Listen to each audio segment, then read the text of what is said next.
lupa saya. Lupa. Lagi dicari sama si itu. Bu, sama Bu.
Assalamualaikum warahmatullahi wabarakatuh. Bismillah walhamdulillah. Wassalatu wassalamu ala Rasulillah Sayyidina Muhammad ibn Abdullah wa ala alihi wa ashabihi wa man tabi'ahu wa walah. Amma ba'd.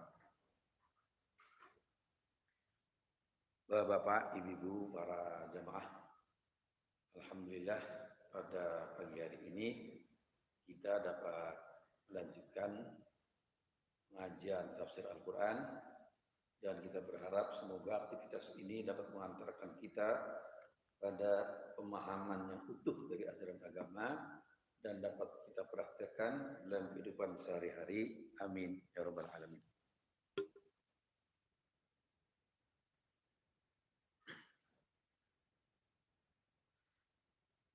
Pada kajian ini akan melanjutkan kajian pada minggu yang lalu. Bismillahirrahmanirrahim. Wa qatta'nahum fil ardi umama. Dan kami pisah-pisahkan, kami bagi-bagikan di dunia ini umaman berbagai bangsa. Jadi Allah pisahkan. Yang tadinya itu dari Adam, kemudian Nabi Nuh, terus dipisah-pisahkan menjadi berbagai bangsa dan suku, bahkan ras. minhumus solihun wa minhum duna dzalik. Sebagian dari mereka itu yang berbagai bangsa tadi, as-solihun, orang-orang soleh, orang-orang yang baik, orang-orang yang bertakwa. Wa minhum, dan sebagian mereka duna dzalik, selain dari itu. Artinya orang-orang yang menjadi lawan dari orang pertama, orang soleh tadi. Ada orang yang merusak, ada orang yang mengaco, ya, ada orang yang menebarkan fitnah. Nah, inilah para jamaah sekalian sebagai sunnatullah daripada kita. Gak mungkin orang itu baik semua, gak mungkin. Gak mungkin buruk semua, enggak. Mesti ada yang baik. Para jamaah sekalian coba lihat, betapapun baiknya orang itu, tetap ada kekurangan-kekurangan. Ada keburukannya. Dan betapa buruknya orang itu, ada kebaikan pada dia. Itu merupakan bagian dari sunnah. Nah, para jamaah sekalian, di sini kita diberikan kebebasan oleh Allah untuk memilih yang baik atau yang buruk. Jalan yang lurus atau jalan yang bengkok. Kita bisa memilih itu. Dan Allah berikan pada kita kemampuan untuk memilih. Tapi disebutkan oleh Allah akibatnya masing-masing. Siapa yang merintis jalan yang baik, dia akan dapat kebaikan dunia akhirat. Kebahagiaan lahir batin. Pada masa kini dan masa depan. Sebaliknya bagi orang yang mengikuti jalan yang buruk, akan mendapatkan kesulitan dan kesengsaraan di dunia maupun di akhirat. Dan itu nggak terbantahkan. Ya, orang-orang yang berbuat keburukan itu dia tersiksa di dunia, tersiksa, apalagi di akhirat. Inilah maka kita di sini, ya, minhumus solihun wa minhum duna dzalik. Sebagian dari mereka itu ada orang-orang yang soleh dan sebagian dari mereka tidak soleh. Artinya orang-orang yang tidak baik. Wa balawnahum, dan kami uji mereka, kata Tuhan, bil hasanati, dengan kebaikan-kebaikan, wassayyiati, dan keburukan-keburukan, la'allahum yarji'un, supaya mereka kembali ke jalan yang benar. Jadi diuji kita oleh Allah. Ada kebaikan-kebaikan yang banyak, ada keburukan yang banyak. Apa? Supaya kita kembali ke jalan yang benar. Nah, jadi para jamaah sekalian, inilah yang kita sebut tadi, bahwa dalam hidup ini selalu ada pasangan atau ada pertentangan, baik dan buruk, terpuji, tercela, laki, perempuan, langit, bumi. Ya, selalu. Ada suami, ada istri. Nah, ini merupakan sunnatullah. Nah, para jamaah sekalian, maka diberikan pada kita yang disebut tadi free choice, kebebasan memilih. Kalau memilih yang baik, kamu dapat kebaikan dunia akhirat.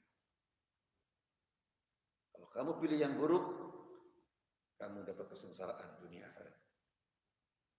An-nasyitum, silahkan Anda memilih. Ada. Jadi jangan salahkan orang lain. Ya, Anda memilih yang buruk, ya salah Anda sendiri. Jangan salahkan orang lain. Oh, karena itu sih digoda. Jangan, nggak bisa. Kalau Anda nggak mau, digoda bagaimanapun nggak bisa. Bahkan saudara, nanti di akhirat, waktu orang-orang yang tidak beriman, yang sesat, yang membuat kerusakan, mereka membuat alasan. Kami ini sesat begini karena digoda oleh iblis, oleh setan. Kalau enggak, saya enggak akan sesat. Jadi yang salah iblis, setan. Di situ iblis menjawab. Setan iblis, la talumuni walumu anfusakum. Jangan kalian mencela aku, mencerca aku. Tersalah dirimu sendiri. Kamu kan tahu aku ini musuhmu. Jelas di Quran. Aduwwul lakum, dia musuh bagimu. Kenapa kamu ikuti? Walumu anfusakum kata iblis. Cerca dan celak dirimu sendiri. Ma ana bimusrihikum. Aku tidak akan tanggung jawab atas kamu. Wama antum bimusrihiyya. Dan kamu tidak tanggung jawab pada. Masing-masing menghadapi pengadilan Allah dengan dirinya. Tidak bisa menarik-narik orang lain. Ini pada zaman sekalian yang mesti kita perhatikan dengan ya, jadi itulah hal-halnya. Nah, apakah kebebasan memilih itu adalah kemampuan kita pribadi? Bukan. Allah kasih pada kita. Allah kasih kita kemampuan untuk memilih tadi. Memilih buruk, jatuhnya seperti itu. Salah sendiri. Ya, pada zaman sekarang. Kita ada di lantai misalnya 8. Kita miliki keselamatan ya jangan loncat ke bawah. Turun pakai lift atau pakai tangga. Saya sih enggak. Saya loncat aja. Ya udah itu salah kamu sendiri. Ya, jadi itu masalah agama begitu kan. Maka kata Al-Qur'an, man sya'afal yu'min wa man sya'afal yakfur. Yang mau mukmin beriman silakan, bisa, mampu. Dan yang mau kafir berbuat kerusakan bisa. Ini para jemaah sekalian dikaitkan dengan ayat tadi. Tapi semua itu kata Al-Qur'an, la'allakum yarji'un. Semoga kamu sekalian kalian kembali kepada kebenaran. Fa khalafa min ba'dihim khalfun. Maka menggantilah sesudah mereka khalfun, suatu para pengganti. Khalafa itu artinya mengganti, Pak. Mengapa disebut demikian? Karena waktu Nabi wafat harus ada pengganti Nabi sebagai kepala negara. Maaf ya, jangan salah. Sebab Nabi itu fungsinya kepala negara dan Nabi dan Rasul. Sebagai Nabi dan Rasul nggak ada lagi. La Nabi ya ba'dah. Tidak ada Nabi sesudah Nabi Muhammad. Tidak ada Rasul. Maka apa? Yang digantikan adalah kepala negaranya. Maka namanya khalifah pengganti. Khalifatul Rasulillah itu Abu Bakar gelar. Pengganti Rasulullah sebagai kepala pemerintah. Waktu itu terjadi friksi antara kaum Ansor dan kaum Muhajirin, orang Mekah dan orang pribumi Madinah. Kata orang-orang Ansor, kami lebih berhak. Kami kan yang punya negeri ini. Antum semua kan pendatang, muhajir namanya, ya, orang yang berhijrah. Itu terjadi friksi. Kemudian kata orang-orang Mekah, enggak, kami yang berjuang bersama Rasulullah sejak awal. Akhirnya mereka sepakat, apa para jemaah sekalian? Memilih Abu Bakar As-Siddiq sebagai pengganti Rasul sebagai kepala negara.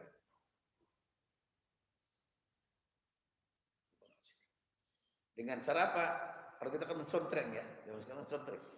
Beat, salam. Membeat. Mengapa? Itu dilihat dari pertama waktu Nabi sakit selama 3 hari menjelang wafatnya, yang menjadikan menggantikan imam sholat beliau Abu Bakar. Jadi diambil isyarat oleh mereka. Ini isyarat apa ya? Bukan wahyu, bukan. Isyarat oleh mereka.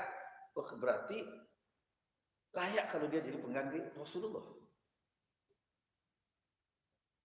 Gitu. Umar membeat Abu Bakar, semua orang membeat. Ya, nyatakan setuju. Salam. Ya.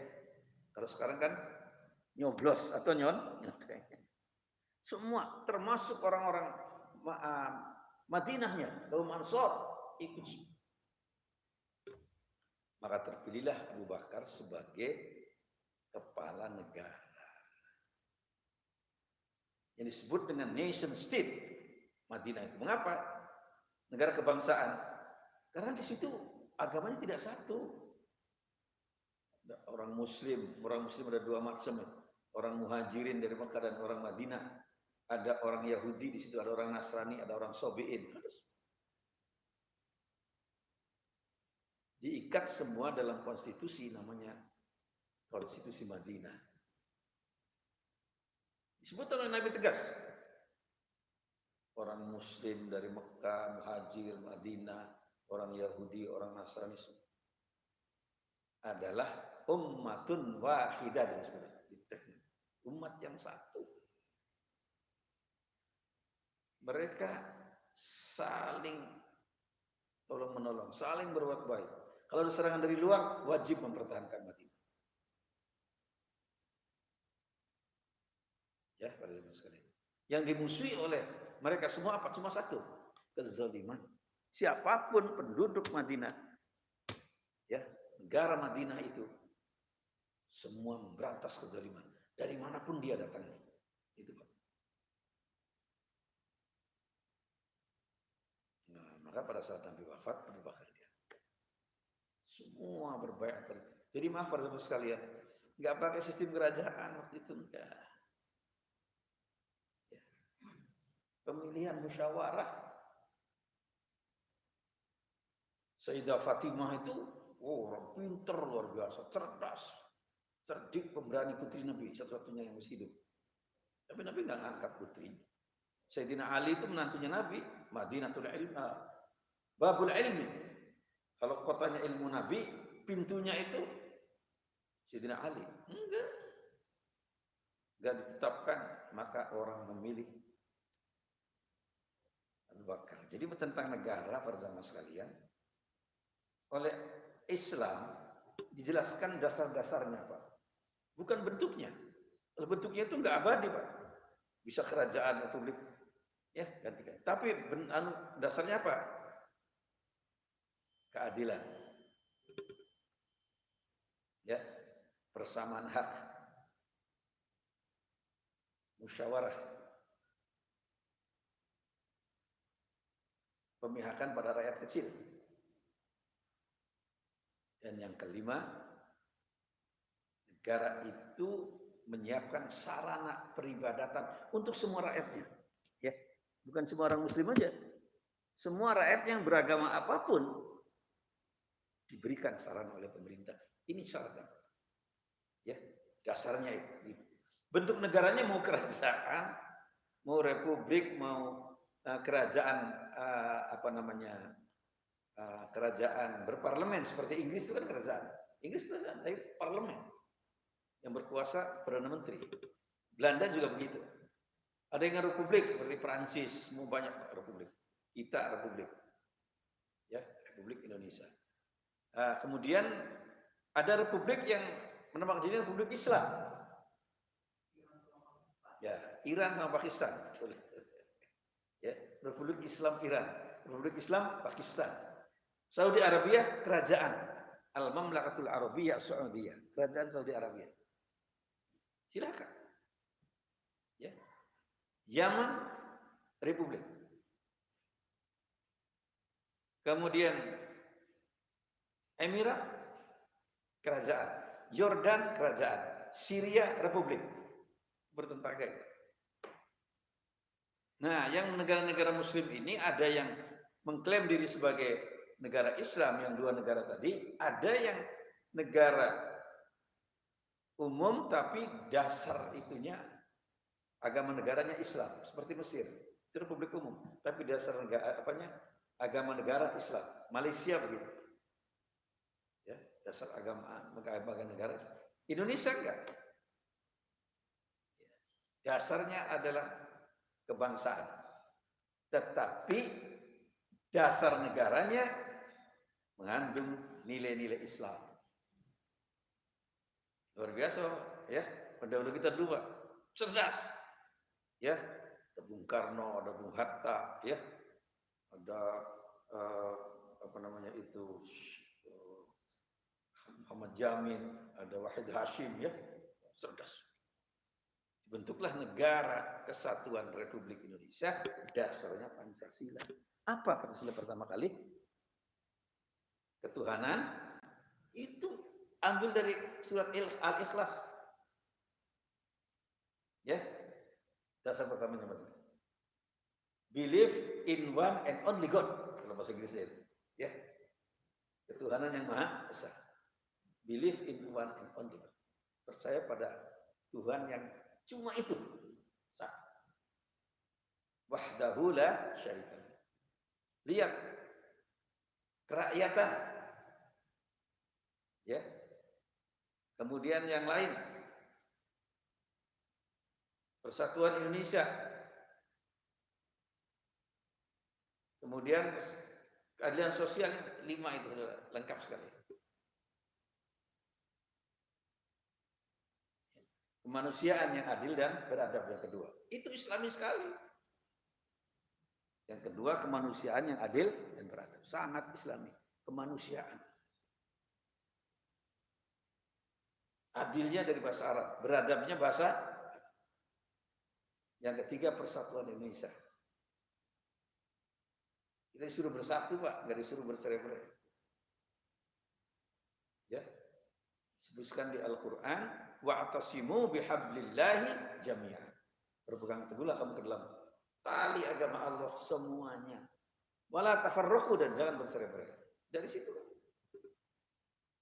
kerakyatannya dipimpin, yang keempat ya, oleh hikmah kebijaksanaan dalam permusyawaratan perwakilan. Coba lihat, Pak. Kerakyatan, rakyat dari bahasa apa? Bahasa Arab, rakyat, orang yang dipimpin. Oleh hikmah bahasa apa? Ya, semua. Dalam permusyawaratan bahasa apa? Bahasa Arab. Bahasa Al-Qur'an. Perwakilan. Bahasa wakil.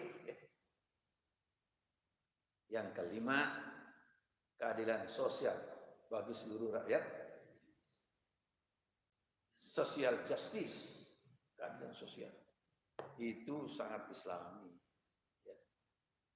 Jadi inilah bentuk dari negara itu. Maka saya sampaikan di berbagai pertemuan dosen-dosen perguruan tinggi umum, dosen-dosen dari berbagai perguruan tinggi, saya tegaskan bahwa kita orang Indonesia ini, umat Islam Indonesia ini telah melaksanakan syariat Islam. Catat bahwa kita semua telah melaksanakan syariat. Ada yang kaget kira-kira. Ya. Sekarang apa syariat Islam? Kita diperintahkan sholat. Aqimus sholat. Kita sholat enggak? Sholat kan? Diperintahkan zakat. Kita zakat enggak? Zakat, puasa, haji. Berarti kita sudah melaksanakan syariat Islam. Jangan orang enggak paham. Oh, kita tegakkan syariat. Ya, setiap hari kita tegakkan syariat. Ya enggak? Nah, kalau kita sholat tegakkan syariat enggak? Syariat Islam itu. Rukun Islam itu 5, kita kerjakan semua.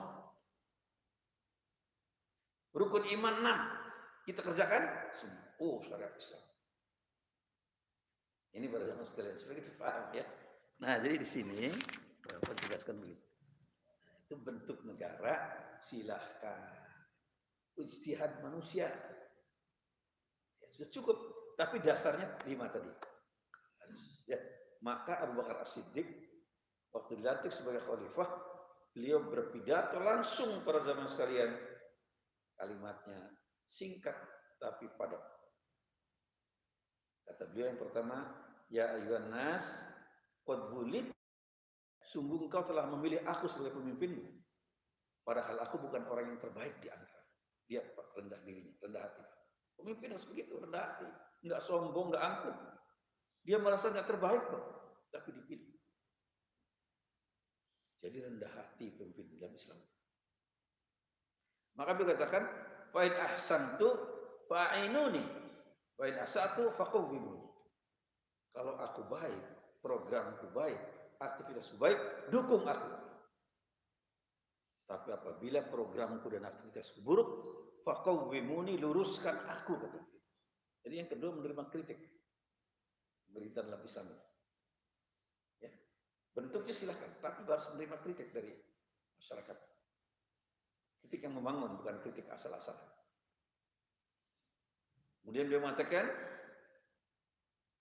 ad-dha'ifu fikum qawiyyun 'indi.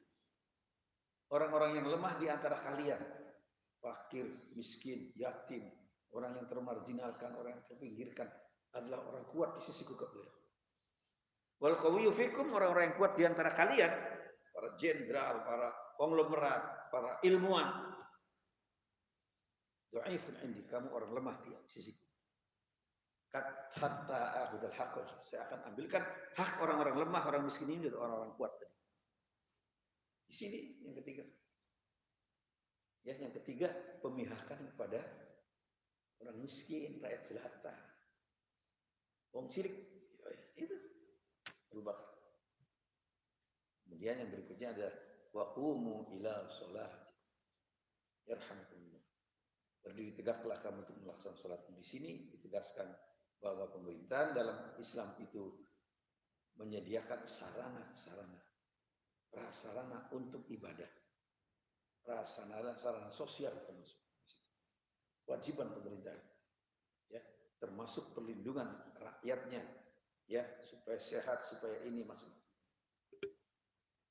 Ya, pada zaman sendiri indah gambaran-gambaran yang mesti kita lihat tadi. Nah, saya ingin sampaikan mengapa Pak?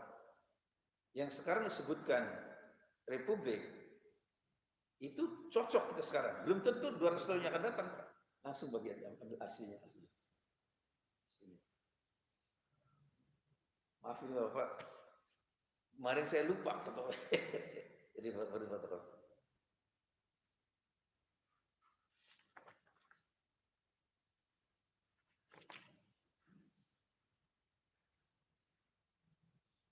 Nah, jadi pada zaman itu ya. Nah, Islam ini kan untuk selamanya. Maka tidak disebutkan bentuknya, Pak. Dulu bentuk kerajaan paling cocok, Pak. Berabad-abad. Sejak ada revolusi Prancis, mulai ada bentuk negara berbeda, republik. Lalu sekarang banyak republik. 200 tahun yang akan datang, belum tentu bertahan itu. Bisa ganti lagi, ya silahkan. Asal dasarnya 5 tadi. Ya, lah keadilan, musyawarah, itu yang saya sebutkan tadi. Yang prinsipnya. Coba Bapak kalau ada kerajaan, lalu pimpinannya adil Bapak. Kira-kira bagus nggak kerajaan itu? Pasti bagus. Ada republik, presidennya adil, pasti bagus. Ada republik berparlemen, perdana menterinya jujur, adil, pasti bagus. Itulah yang mesti kita perhatikan betul-betul. Ya.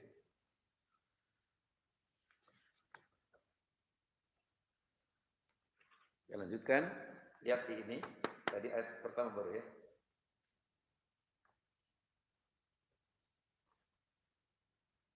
Bismillahirrahmanirrahim.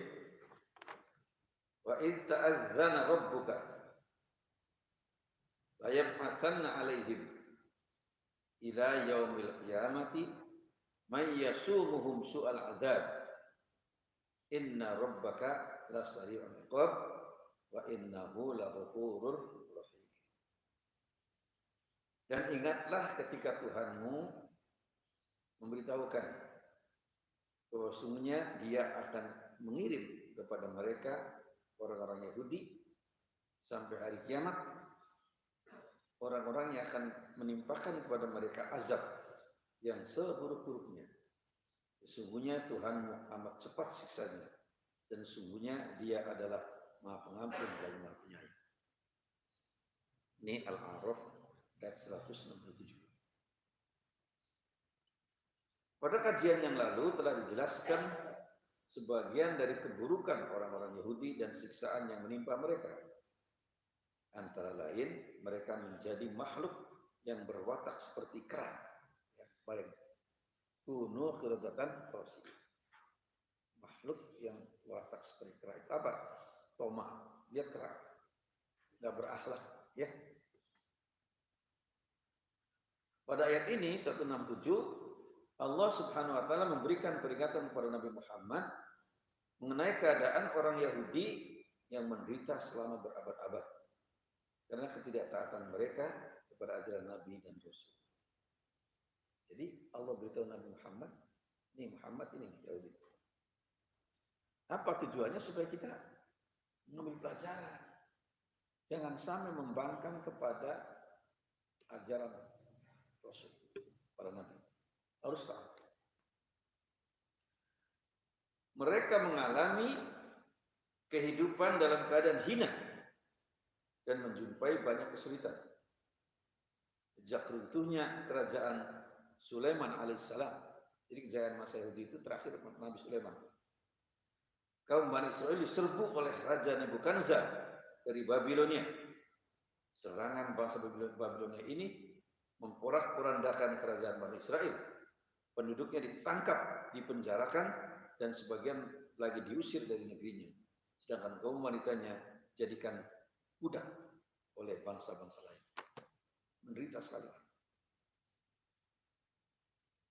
Ini sebagian bangsa Yahudi, enggak semua, ya sebagian. Mengapa mereka? Karena mereka selalu sering membangkang kepada ajaran para nabi. Serbu oleh kerajaan Babilonia, ya, rajanya Nebukadnezar, orang Arab sebut Bukhtanasor, orang Arab. Nebukadnezar serbu, diporak-porandakan orang Yahudi. Tangkap, dipenjarakan, diusir dari negerinya, kaum perempuan dijadikan budak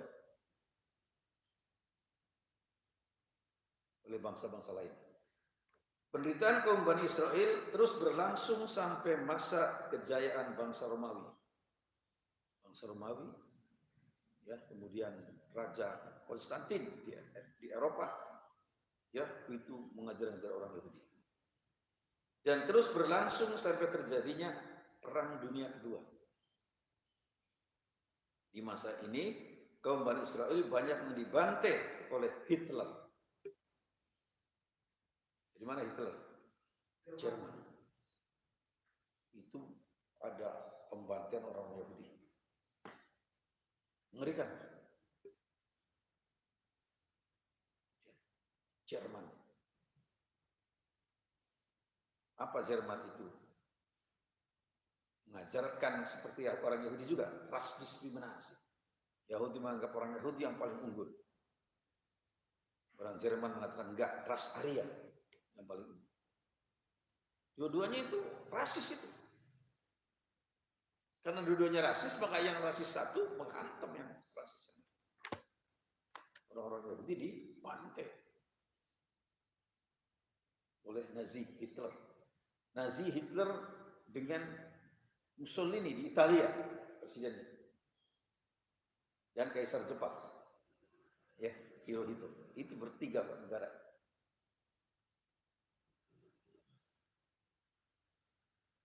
Pada abad ke-20, ketika negara-negara sekutu memperoleh kemenangan pada Perang Dunia Kedua atas Nazi atau tentara Nazi Jerman, Italia dan Jepang, atas jasa tentara sekutu di antaranya Soviet, Amerika, Inggris, Prancis dan beberapa negara lainnya, orang-orang Bani Israel diberikan suatu negara yang kecil di wilayah Palestina dengan nama Israel dan ibu kotanya adalah Tel Aviv.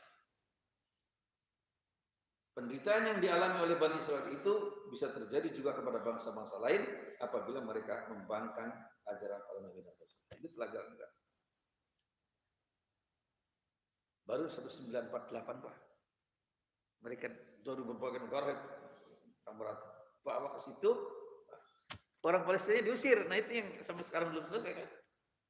Orang Palestina merasa itu tanah air kami. Kenapa kami diusir? Nah itulah. Masa sampai sekarang belum selesai. Ya. Jadi dulunya punya negara Pak. Bayangkan dari zaman Nabi Sulaiman, ya, sampai tahun 1948 nggak punya negara mereka.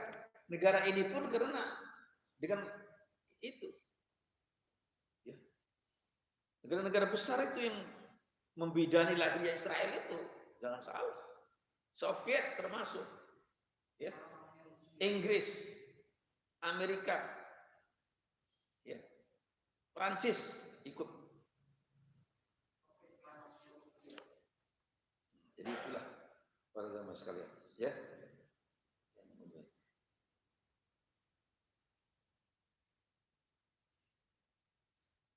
Jadi penderitaan yang dialami oleh Bani Israel ini bisa terjadi juga kepada bangsa-bangsa lain apabila mereka membangkang ajaran para nabi dan rasul.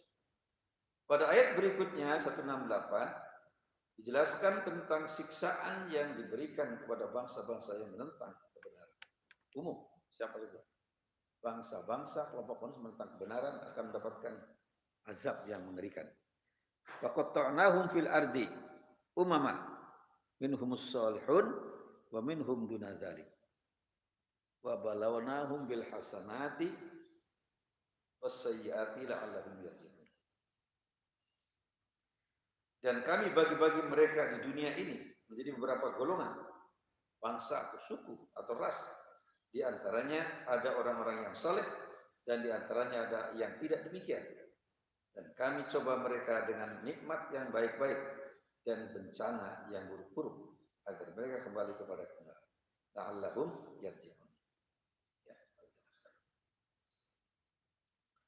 mereka para pembangkang itu dicerai-beraikan dalam kehidupan dunia dan dipisahkan dalam berbagai golongan dari satu daerah ke daerah lainnya karena kaum Bani Israel selama berabad-abad tidak mempunyai negara sebagai tempat perlindungan mereka. Tidak semua golongan Bani Israel membangkang ajaran Nabi dan Rasul. Sebagian dari mereka menjadi orang-orang yang beriman kepada Allah, beriman kepada para Nabi dan Rasul, dan mengadakan perbaikan di muka bumi. Mereka yang beriman dan berbuat kebajikan mendapat kehidupan yang baik dan memperoleh kesempatan untuk tampil dalam kegiatan-kegiatan yang bermanfaat. Jadi tetap enggak semuanya buruk, ya. Allah SWT menguji mereka yang berbuat kebajikan dengan karunia dan nikmat yang luhur. Itu ujian untuk kita. Yang mendapat rezeki, kedudukan yang tinggi, yang luhur, itu ujian. Ya harus sadar. Jangan sampai kita diuji begitu malah kita jatuhnya di situ, Pak. Ada orang diuji dengan kemiskinan kuat, diuji dengan kekayaan, hancur banyak. Ya, seperti di zaman Nabi ada nama Sa'labai. Orang miskin sekali. Ya. Sebelum azan sudah di masjid dia. Jadi begitu sholat salam, nggak ikut wirid dengan Nabi, langsung lari, Pak. Ya, salam langsung lari pulang.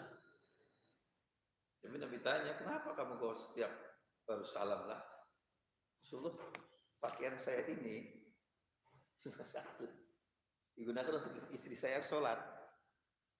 Kalau saya nggak pulang, istri saya belum bisa sholat karena pakaiannya nggak cukup untuk menutup aurat. Bayangkan Bapak. Ya, itu melarat Bapak. Lari, kasih istri yang bisa sholat.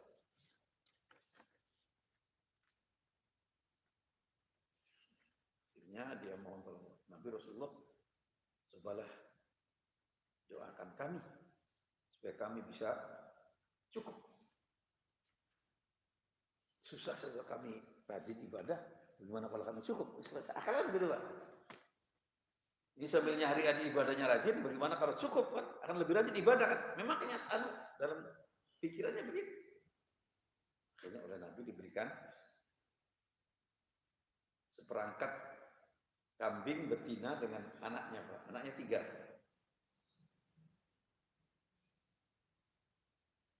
Kambing itu anaknya 3. Berkembang, Pak.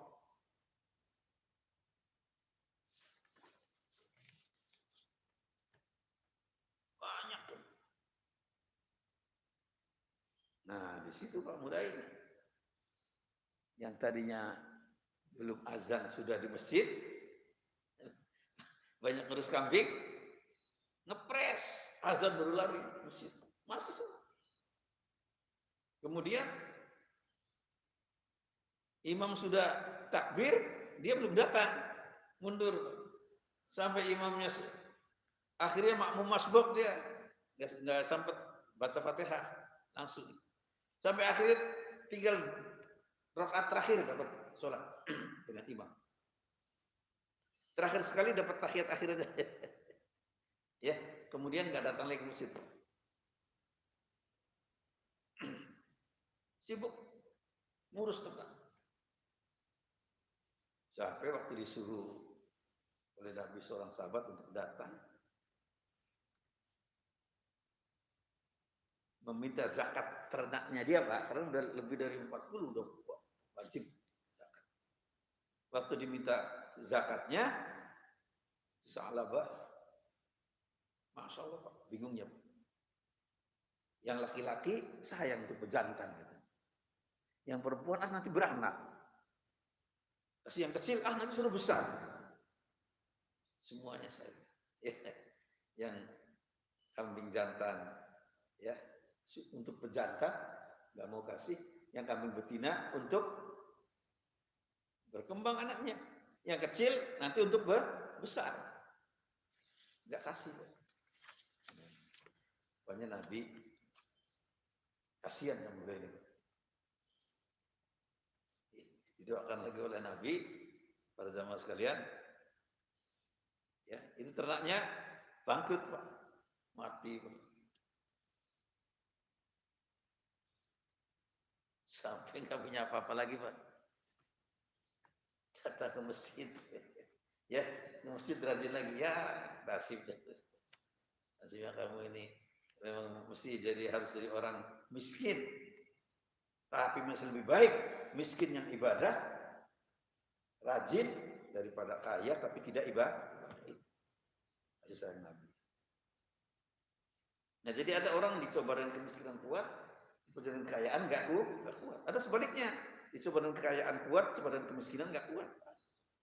Nah, kita diharapkan kaya atau miskin tetap harus sadar itu sebagai ujian kita. Jadi kalau kita sukses bersyukur, kalau kita bangkrut sabar, itu harus kita begitu.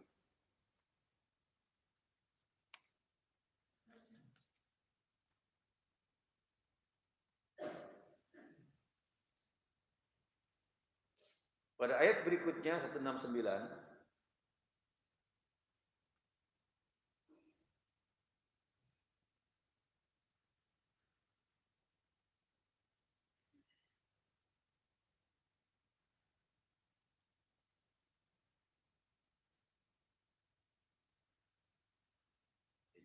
mereka yang beriman dan berbuat kebajikan mendapat kehidupan yang baik dan memperoleh kesempatan untuk tampil dalam kegiatan-kegiatan yang bermanfaat.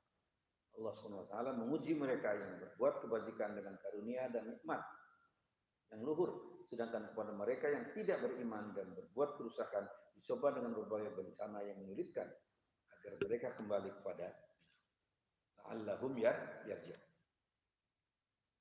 Pada ayat berikutnya 69 dijelaskan bahwa sesudah generasi yang disebutkan di atas digantikan generasi yang tidak baik dari mereka yang mewarisi Taurat. Fa khalafa min ba'dihim khalfun warithul kitaba ya'khuduna 'arda hadzal adna wa yaquluna sayaghfiru lana wa in ya'tihim 'ardun mithluh ya'khudhu alam yu'khadh 'alaihim mitsaqul kitab alla yaqulu 'ala Allah illa al-haq wa darasu ma fihi wad darul akhiratu khairul lil ladzina yattaqun afala ta'qilun.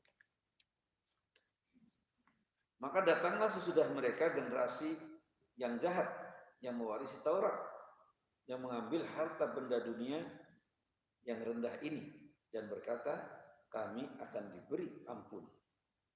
Jadi itu keyakinan orang itu. Meskipun mereka berbuat dosa, berbuat ini, mereka katakan kami kan kekasih Allah, kami akan diampuni. Itu ya, itu sesatnya mereka. Dan kelak jika datang kepada mereka harta benda dunia sebanyak itu pula, niscaya mereka akan mengambilnya juga. Jadi nggak akan puas. Sudah punya emas 1 lembah, mesti ingin emas 2 lembah, ya nggak pernah berhenti. Ya, dan dikira kalau orang kaya merasa cukup, Pak. Banyak orang kaya yang nggak merasa cukup, malah kurang terus. Ada juga yang merasa cukup. Sederhana cukup, kaya cukup ada, tapi ada yang kaya tapi kurang.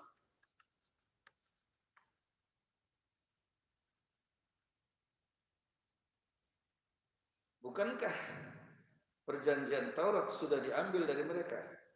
Yaitu bahwa mereka tidak akan mengatakan terhadap Allah kecuali yang benar. Padahal mereka telah mempelajari apa yang tersebut di dalamnya. Dan kampung akhirat itu lebih baik, ya, bagi mereka yang bertakwa. Maka apakah kamu sekalian tidak mengerti? Afala ta'qilun. Generasi tersebut mewarisi Taurat yang masih ada pada nenek moyang mereka. Generasi Yahudi ini hidup pada zaman Nabi Muhammad SAW. Mereka mewarisi kitab itu, tapi tidak mengamalkannya dan cenderung mengutamakan duniawi dengan segala kemegahannya. Mereka menimbun harta dengan usaha yang tidak halal dan tidak bermoral dengan jalan memakan riba. Ciri-ciri mereka, riba itu ya di dunia dipungut oleh mereka. Ya, sekarang banyak, ya,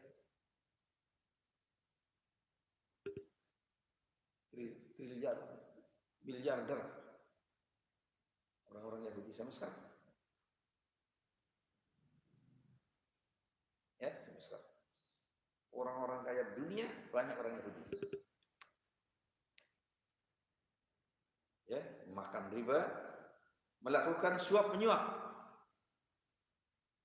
bersikap tidak adil dalam menetapkan hukum. Tidak adil.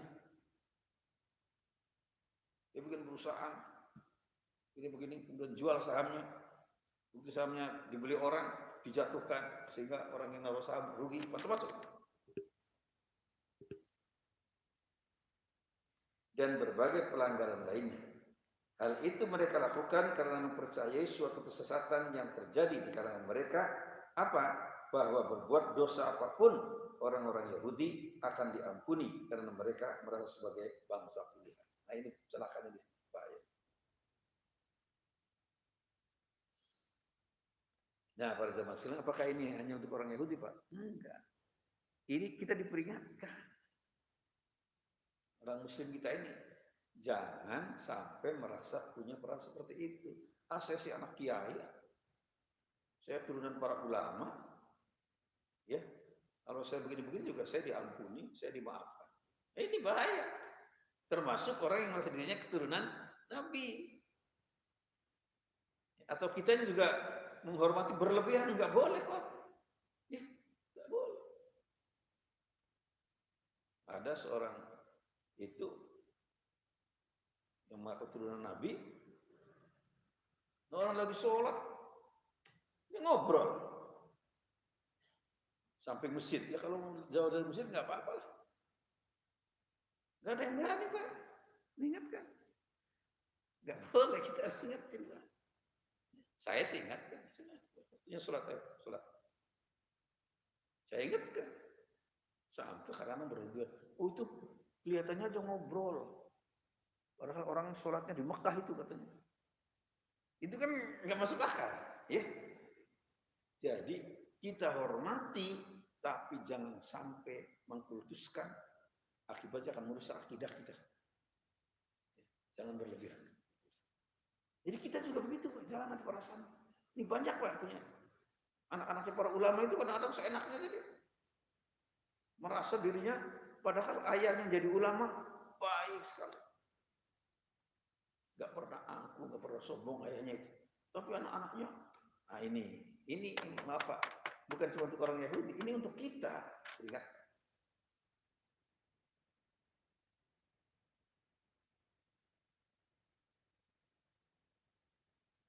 Allah Subhanahu wa taala menegaskan tentang kekeliruan pendapat dan anggapan mereka. Seperti tadi. Mereka sudah kadung tenggelam ke dalam kesesatan dan terjerembab dalam nafsu duniawi.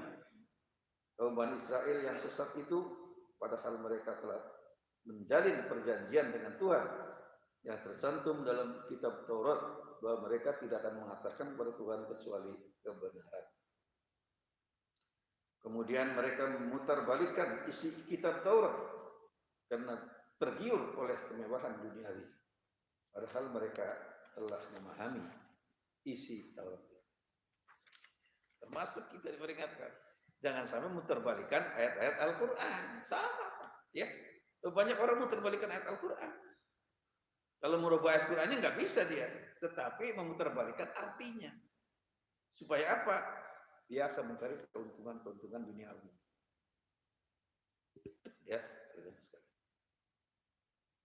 misalnya, udkhulu fisil mikafatan. Masuklah kalian dalam Islam secara sempurna, menyeluruh, kafah. Dia diartikan fisil bukan Islam dia. Masuklah dalam perdamaian katanya, secara kafah. Nah itu memutarbalikkan, ya jangan. Jadi di peringatan ini untuk kita juga, ya jangan sampai terjadi orang memutarbalikkan ayat-ayat Al-Quran atau kitab-kitab bimbingan, ya dari hadis atau apa dengan tujuan maaf kemewahan, tujuan harta, tujuan kedudukan.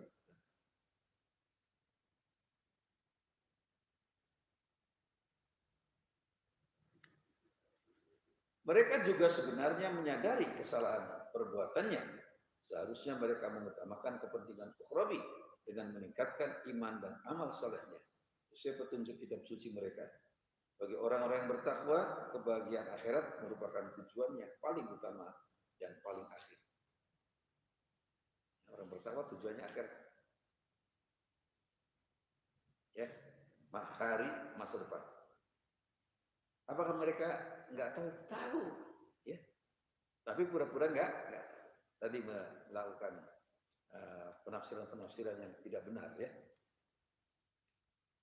Ayat berikutnya 170 menjelaskan mengenai sebagian orang Yahudi yang taat dan patut mendapat anugerah.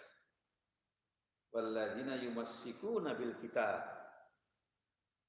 wa aqamus sholata inna la nudhi'u ajral muslihin.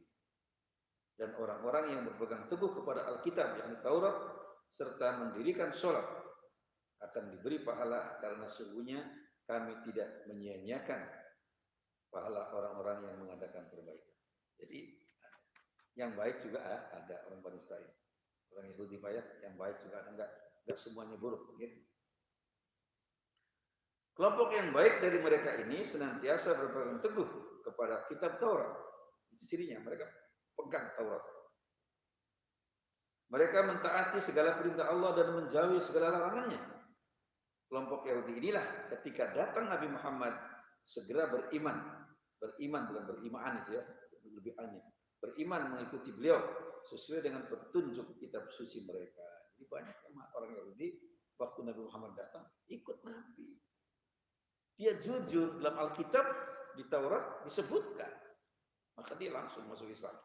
Mereka masuk Islam di bawah pimpinan Abdullah bin Salam ya, dan menjadi kaum muslimin yang sangat taat dalam beragama. Namanya Abdullah bin Salam. Itu orang Yahudi yang taat masuk Islam. Itu pimpinan dari orang-orang Yahudi yang mengikuti Nabi Muhammad. Ya.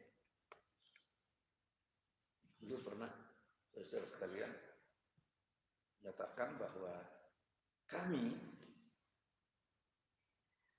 orang-orang Bani Israel, orang Yahudi yang mengerti Alkitab sudah mengenal Muhammad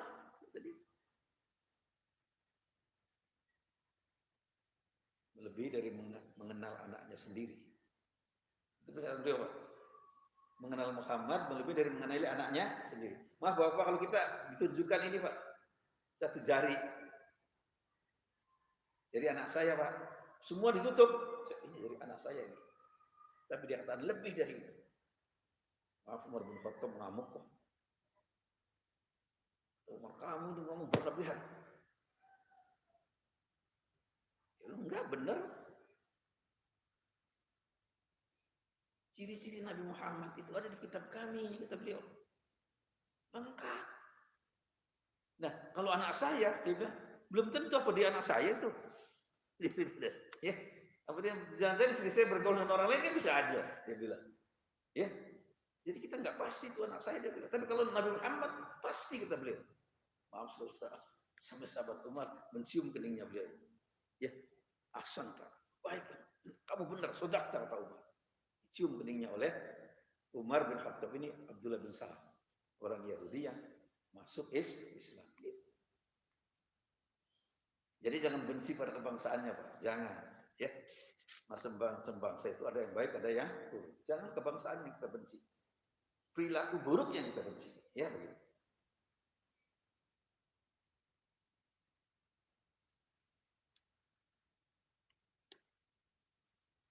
Allah berfirman, Innal ladzina amanu wa 'amilus shalihat inna la nudhi'u ajra man ahsana amala.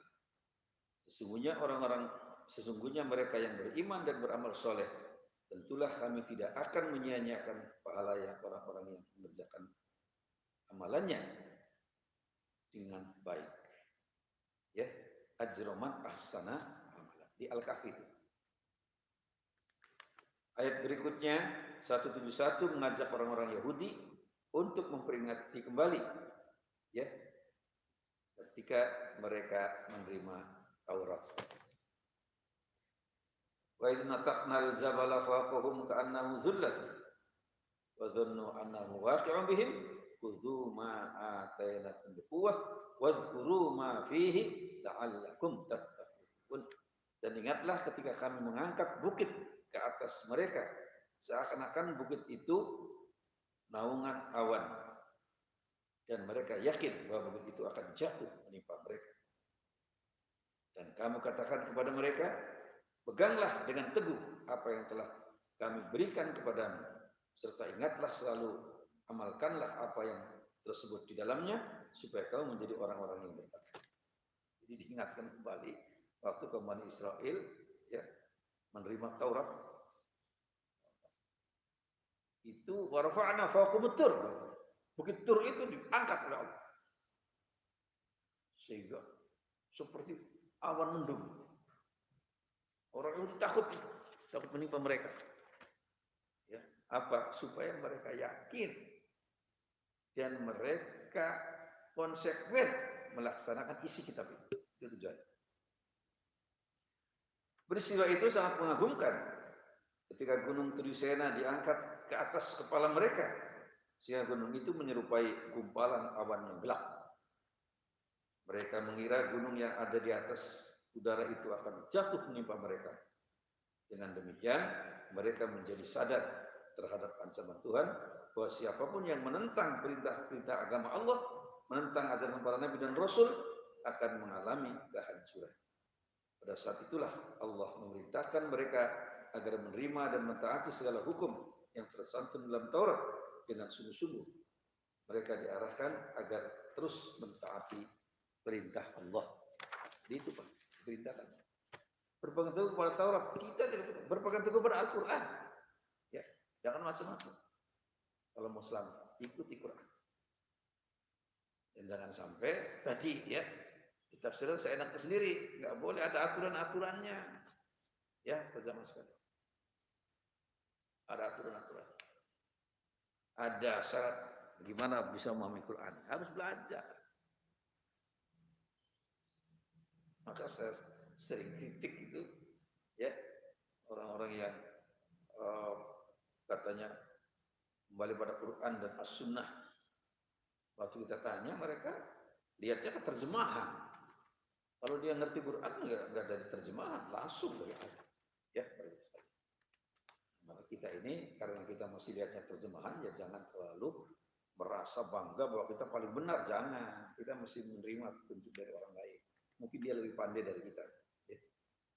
Ya, jadi hendaklah mengamalkan petunjuk Allah dengan baik dan tidak mengabaikannya meskipun ditimpa kesulitan dan penderitaan. Ikhtisar, penderitaan yang dialami orang yang bangsa Yahudi selama berabad-abad atau bangsa-bangsa lain disebabkan karena mereka mengabaikan ajaran agama dan digambarkan berwatak seperti kera. rakus, ya. Kemudian tidak mau menerima petunjuk, itu mengabaikan kebenaran dan tidak berakhlak. Penderitaan kaum Yahudi yang paling berat adalah terusir dari negerinya sendiri, sehingga mereka terpencar ke berbagai tempat di dunia. Sebagian mereka ditawan dan kaum wanitanya dijadikan budak. Mengerikan. Orang-orang Yahudi yang hidup di masa Nabi Muhammad yang tidak mau mengikuti ajaran beliau bukan karena mereka tidak mempunyai Nabi Muhammad, akan tetapi disebabkan oleh beberapa faktor, antara lain satu, fanatisme yang berlebihan terhadap ras mereka, ras discrimination, yang nggak mau beriman pada Nabi itu Pak, orang mereka kok Nabi yang ditunggu mereka kok orang Arab, kenapa bukan bangsa kami orang Israel? Jadi mereka nggak maunya gitu Pak, karena Muhammad ini orang Arab, ya.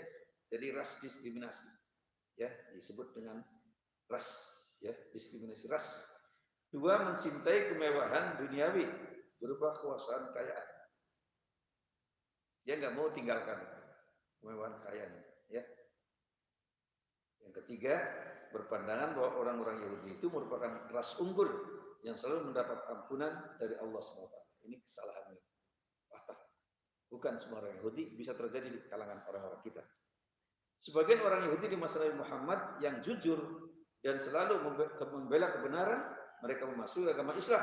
Ya, memasuki agama Islam, bergabung bersama Nabi dan para sahabatnya, dipimpin oleh Abdullah bin Salam. Demikian para jamaah sekalian kajian kita hari ini, ya, karena waktunya sudah cukup. Kalau ada pertanyaan kita batasi aja berapa orang, silakan.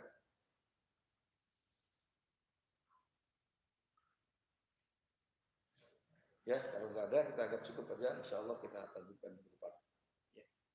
Kita akhiri. Wabillahi taufiq wal hidayah. Wassalamualaikum warahmatullahi wabarakatuh. Allahumma salli ala Muhammad. Ya Rabbi salli alaihi wasallim. Fi hubbi sayyidina Muhammad. Nurun li badaril huda mutanam. Allahumma salli wa sallim wa barik